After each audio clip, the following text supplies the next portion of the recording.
दोस्तों welcome to my YouTube channel R K math guru में। आज हम इस वीडियो में क्लास 10th मैथ का प्रश्नावली 1.3 के सभी क्वेश्चंस को सॉल्व करेंगे, जो कि एनसीईआरटी पैटर्न पर आधारित है। ये एनसीईआरटी की बुक है और इसी बुक से हम क्वेश्चंस को सॉल्व कर रहे हैं। और मैं आपको बता दूं कि इसी बुक से ही परीक्षा में पूछे जाएंगे। तो चलिए बिना देरी किए हुए हम लोग क्वेश्चन पे चलते हैं। क्वेश्चन कह रहा है प्रश्नावली 1.3 का कह रहा है कि सिद्ध कीजिए कि √5 एक अपरिमेय संख्या है। तो √5 एक अपरिमेय संख्या है, इसको क्या करना है, सिद्ध करना है। तो चलिए अब हम लोग इसको सिद्ध करते हैं। तो चलिए मैं बुक को करता हूँ, हटाता हूँ और इस पेज पर मैं सिद्ध करता हूँ, चूँकि मैं क्वेश्चन भी लिख दिया हूँ। अब चलिए इसको हम सिद्ध करते हैं, हल करते हैं, हल करेंगे। हल क्या कह रहा है कि सिद्ध कीजिए कि √5 एक अपरिमेय संख्या है। तो हम मान लेंगे कि माना √5 एक परिमेय संख्या है। इसका विरोधाभास हमेशा उल्टा मानते हैं। अपरिमेय पूछा है तो हम इसका हमेशा उल्टा मानेंगे, विरोधाभास मानेंगे। तो हम मान लेंगे कि माना कि √5 एक परिमेय संख्या है, तब लिखेंगे फिर तब √5 बराबर क्या हो जाएगा, P/Q। क्यों हो जाएगा? क्योंकि हमने माना कि √5 एक परिमेय संख्या, और परिमेय संख्या किसके रूप में होती है, P/Q के रूप में होती हैं। यहाँ पर और कुछ लिखेंगे कि जहाँ Q बराबर नॉट इक्वल टू 0, जहाँ Q बराबर नॉट इक्वल टू 0 सभी लोग जानते हैं। और लिखेंगे P व Q सहभाज्य है, सहभाज्य है। अब ये सहभाज्य क्या है? तो सहभाज्य उसे कहते हैं दो संख्याओं का मौसा एक हमेशा क्या हो, एक आए, उसको सहभाज्य संख्या कहते हैं। जैसे 3, 4 इन दोनों का मौसा क्या होगा, हमेशा 1 आएगा। जैसे 3/4 परिमेय संख्या है और ये सहभाज्य संख्याएं हैं, और इसका जो एलसीएम होगा, मौसा होगा, इसका मौसा 1 आएगा। उसी तरह हम लिख देंगे 5/7, 3/2, ये सब क्या है, सहभाज्य संख्याएं हैं। तो आई होप आप लोग को सहभाज्य संख्याएं समझ में आया होगा। तो चलिए अब आगे हम चलते हैं।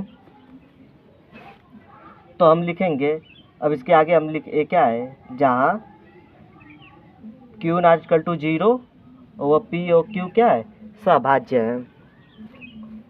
चलिए अब लिखेंगे, देखिए अगर हम इस P को बराबर के उस साइड ले जाएं और इस √5 को इस Q की जगह लेके जाएं, पंचांतर कर दे दोनों को। तो चलिए करते हैं, Q बराबर P/√5 क्या किए हैं, इसको इस साइड लेके गए और इसको इस साइड ले गए, पंचांतर किए हैं।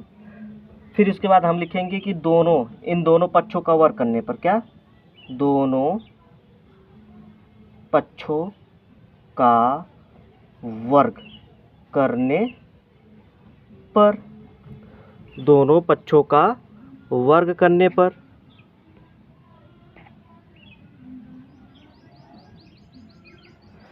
चलिए अब उसके बाद हम इसका वर्ग कर देते हैं। तो Q² बटा P का स्क्वायर, ये क्या हो जाएगा, जब √5 का स्क्वायर करेंगे तो ये हो जाएगा क्या, देखिए Q का स्क्वायर बराबर P का स्क्वायर, ये क्या हो जाएगा, 5 हो जाएगा। क्या हो जाएगा, 5 हो जाएगा। और चूँकि हम जानते हैं कि 3 और 4 ये क्या है, देखिए चूँकि हम जानते हैं कि P और Q क्या है, यह एक पूर्णांक है। पूर्णांक उसे कहते हैं जो पूरा हो, आधा न हो, पूर्णांक। जैसे 1 हो गया, 2 हो गया, -3 हो गया, -4, ये सब क्या है, ये सभी क्या है, पूर्णांक है। इसमें पॉइंट ना आवे उसको हम पूर्णांक कहते हैं। तो हम जानते हैं कि P और Q क्या है, ये पूर्णांक है। तो हम इसमें अब लिखेंगे, तो चलिए देखिए, ये Q बराबर पी स्क्वायर अपान 5, ये क्या है, इसको मान लेते हैं समीकरण नंबर 1।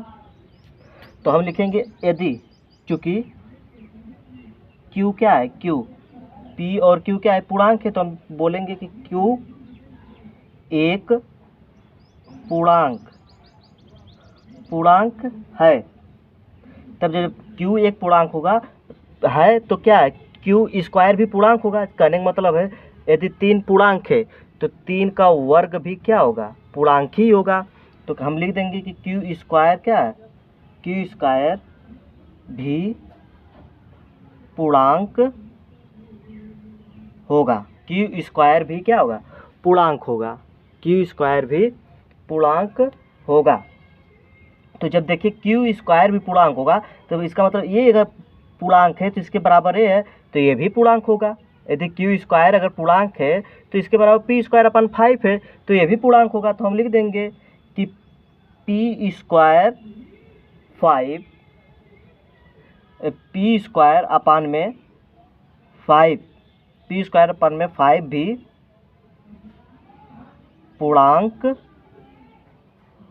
होगा। P स्क्वायर अपान 5 भी क्या होगा, पूर्णांक होगा। तो जब P स्क्वायर 5 पूर्णांक होगा तो इसका मतलब है कि P स्क्वायर 5 से पूरी तरह विभाजित है। कहने का मतलब है अगर P स्क्वायर अगर हम 5 रख दें तो इसका स्क्वायर 25 होगा, और इस 5 से काटेंगे तो 5 25 25, इसका मतलब कि ये पूरा पूर्णांक है। इसका मतलब P जो है पूरा कट रहा है। तो हमें लिखेंगे कि P स्क्वायर 5 से भाज्य है। P स्क्वायर 5 से क्या है, भाज्य है। जब P स्क्वायर भाज्य है तो P भी क्या होगा, 5 से भाज्य होगा। P भी जो है 5 से भाज्य होगा। चलिए जब देखिए अगर हम मान जब P जो है 5 से कट रहा है तो हम लिख देंगे माना अगर हम P से 5 को भाग दे रहे हैं तो कोई संख्या आ रहा है, क्या आ रहा है, उसको हम लिख देंगे K1 आ रहा है। क्या आ रहा है, K1। और यहाँ पर लिख देंगे कि जो K1 आ रहा है ये भी क्या होगा, एक पूर्णांक ही होगा। एक पूर्णांक है जो K1 आ रहा है, ये भी क्या होगा, एक पूर्णांक ही होगा। क्या होगा, एक पूर्णांक होगा। क्यों, क्योंकि अभी देखिए हमने काटा है तो ये 5 जो है एक पूर्णांक आया है कोई अंक रखकर। तो हमने जब K1 माना है तो K1 भी एक क्या होगा, पूर्णांक होगा। तो इस पर हम P का मान निकाल लेते हैं। तो देखिए अगर P का मान निकालेंगे तो क्या हो जाएगा, 5, ये देखिए इधर भाग कर रहा है उधर जाएगा तो गुणा 5K1, 5K1, ये क्या हो जाएगा, इसको हम मान लें समीकरण नंबर 2। थोड़ा सा बड़ा होगा लेकिन अच्छे से आप लोग को समझ में आएगा। थोड़ा सा यह क्वेश्चन जो है लेंदी है, थोड़ा सा बड़ा होगा लेकिन बहुत ही अच्छे से समझ में आएगा। तो इसको क्या समीकरण नंबर 2 मान लेते हैं। फिर हम लिखेंगे कि समीकरण नंबर 1 में P का मान रखने पर, देखिए P का मान आया तो हम लिख देंगे कि समीकरण 1 में P का मान रखने पर। तो देखिए P का मान क्या है, 5 1 के है, तो समीकरण 1 क्या है, हमने समीकरण 1 क्या बना है, Q स्क्वायर बराबर P स्क्वायर अपान में 5। अब इसका मान रख दीजिए इसी पर, तो लिखेंगे Q स्क्वायर, अब P का मान क्या है, 5K1 का स्क्वायर अपान में 5। फिर लिखेंगे Q स्क्वायर बराबर 5 5 25 K1 का स्क्वायर अपान में 5, 5 से काटेंगे तो आ जाएगा Q स्क्वायर बराबर 5K1 का स्क्वायर, 5K1 का स्क्वायर।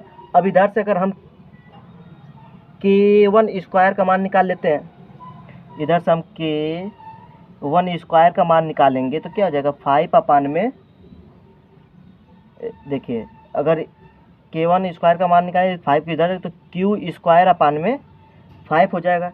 इसको समीकरण नंबर क्या मान लेते हैं, 3 मान लें। समीकरण नंबर 3, इसको समीकरण नंबर 3 मान लेते हैं। चलिए अब आगे करते हैं, ज़्यादा समय नहीं लगेगा। अब देखिए क्या है, K स्क्वायर 1 बराबर Q स्क्वायर अपान में 5। तो हम लिखेंगे अभी इतना हमको फिर लिखना पड़ेगा कि K1 एक पूर्णांक है। देखिए पूर्णांक है, के स्क्वायर 1 जो है एक पूर्णांक है, इसको काटेंगे तो पूर्णांक ही आएगा। तो हम यहाँ पर लिखेंगे K1 एक पूर्णांक है, तब क्या होगा, तब जो है के स्क्वायर 1 भी क्या होगा, पूर्णांक होगा, पूर्णांक होगा। फिर उसके बाद हम लिखेंगे, जब ये पूर्णांक होगा तो हम लिखेंगे चूंकि क्यू स्क्वायर अपान में 5 भी क्या होगा, पूर्णांक होगा। इतना तो हमको लिखना ही पड़ेगा, इतना लिखेंगे तभी नंबर मिलेगा। पेपर में हमेशा पूछा जाता है, जान जाइए। पूर्णांक होगा तो हम लिखेंगे कि क्यू स्क्वायर जो है 5 से क्या है, भाज्य होगा। फिर उसके बाद हम लिखेंगे तब क्यू भी क्या होगा, 5 से भाज्य होगा। क्यू भी जो है 5 से भाज्य होगा। तो हम लिखेंगे माना क्यू अपान में 5 बराबर कोई कुछ आ रहा है, क्या आ रहा है, K2 मान ले रहे हैं। और जो क्या है K2 भी क्या होगा, एक पूर्णांक ही होगा, एक पूर्णांक होगा। K2 भी क्या होगा, एक पूर्णांक होगा। तब बताइए हम Q का मान निकाल लेते हैं। Q बराबर क्या है, इसको इधर लेके जाएंगे तो 5K2 आएगा। इसको समीकरण नंबर 4 मान लेते हैं। अब हम कहेंगे कि समीकरण नंबर 2 कहाँ पर, देखिए समीकरण नंबर 2 और समीकरण नंबर 4, देखिए हम लिखेंगे समीकरण 2 व 4, समीकरण नंबर 2 व 4 से स्पष्ट है कि 5 P व Q का उभयनिष्ठ गुणनखंड है, उभयनिष्ठ गुणनखंड है। अतः P व Q, देखिए समीकरण नंबर 2 क्या है, देखिए P बराबर 5 के आया है और यहाँ पर Q बराबर 5 के आया है। इसका मतलब है कि जो है 5 जो है P और Q का उभयनिष्ठ गुणनखंड है। चूँकि हम कहे थे कि अगर अभाज्य संख्याएं होंगी, स्वभाज्य संख्याएं होंगी, जब P और अपान Q का HCF क्या होगा, 1 आएगा, तभी वह क्या होंगे, प्रमेय होंगे। लेकिन ये तो 5 आ रहा है। तो देखिए अब देखिए इसमें लिखेंगे अतः P व Q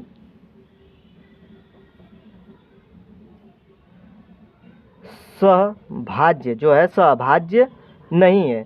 सहभाज्य कब होंगे, जब इनका HCF 1 आएगा तभी तो सहभाज्य होंगे, सहभाज्य नहीं है। जो कि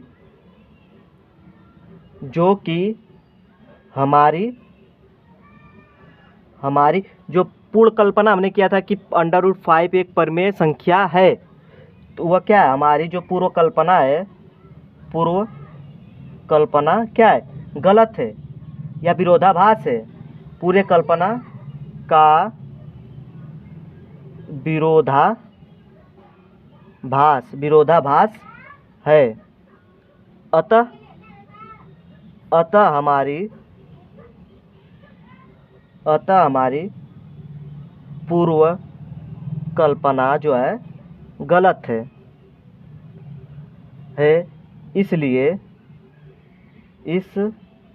√5 जो है, जो एक अपरिमेय संख्या है, इतना हमको लिखना पड़ेगा। कहने का मतलब ये है कि P Q का जब मस 1 आएगा तब वही प्रमेय संख्या होगा। लेकिन यहाँ पर देखिए P और Q बराबर कितना आ रहा है, 5 आ रहा है, जो कि सहभाज्य नहीं है। तो चूँकि जब सहभाज्य नहीं है तो हमने तो जो पूर्व अवधारणा, जो हमने पूर्व कल्पना माना था कि √5 एक प्रमेय संख्या है, वो क्या है, गलत हो रहा है। जब वह गलत हो रहा है तो हम कहेंगे कि हमारी पूर्व कल्पनाएँ जो हैं गलत हो रही हैं, इसलिए √5 एक प्रमेय संख्या है। आई होप आप लोग को समझ में आ गया होगा। यदि वीडियो अच्छी लगी हो तो लाइक करें, ज़्यादा से ज़्यादा शेयर करें। चैनल पर पहली बार आए हैं तो चैनल को सब्सक्राइब कर लें। इसी तरह अच्छे से इम्पोर्टेंट क्वेश्चंस आपको मिलेंगे जो कि आपकी परीक्षा में बहुत ही हेल्पफुल होंगे। जय हिंद, जय भारत।